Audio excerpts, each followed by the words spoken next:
সময় বক্তৃতা দেওয়ার সুযোগ পেলাম, তাই মজদুর হিসাবে আপনাদের এলাকার উন্নয়নের স্বার্থে আমি যা কাজ করেছিলাম তালা কলারওয়ায় সর্বোচ্চ ভোট আমাকে দেবে সবাই বিশ্বাস।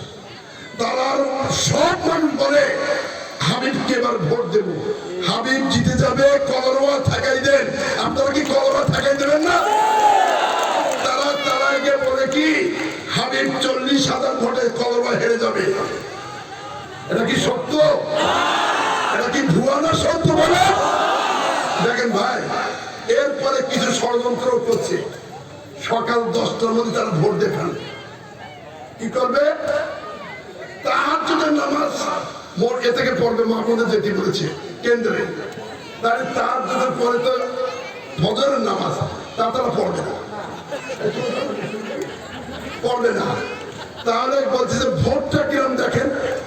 আবার ভোট দিচ্ছে কিসে? নামটা কি? ইসলাম। ইসলামের নামে তো এইগুলো বলা যায় না। মা জাতিকে অপমান করা যায়? মিথ্যা কথা বলা যায়? ভাই, তারাই যদি কেউ বলে হাবিবুল ইসলাম হাবিব জনপ্রিয়তা না, আমি আপনাকে ভোট চাবো না। আপনারা যে কোনো জরিপ চেয়ে দেখে আসেন। এই বেশি দিন ধানগিয়া থেকে পাটকের ঘাটায় আমি একটা তথ্য দেই, পাটকের ঘাটায় 34,000 ভোট শুনলে ইউনিয়নে। যদি আমি 16,000 ভোট না পাই, যদি 30% ভোট যদি আমি না পাই, রাজনীতি করবো ভাই আমার। তাই অর্থাৎ যদি ওখানে যদি 20,000 ভোট কাস্ট হয়, আমি পাবো 12-14,000 ভোট পাবো। এটা চ্যালেঞ্জ করে গেল।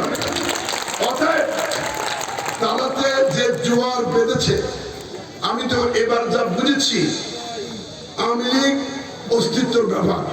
কারণ স্বাধীনতা নিয়ে প্রশ্নবিদ্ধ করেছে, মুক্তিযুদ্ধ নিয়ে প্রশ্নবিদ্ধ করেছে, মুক্তিযুদ্ধের বিষয়ে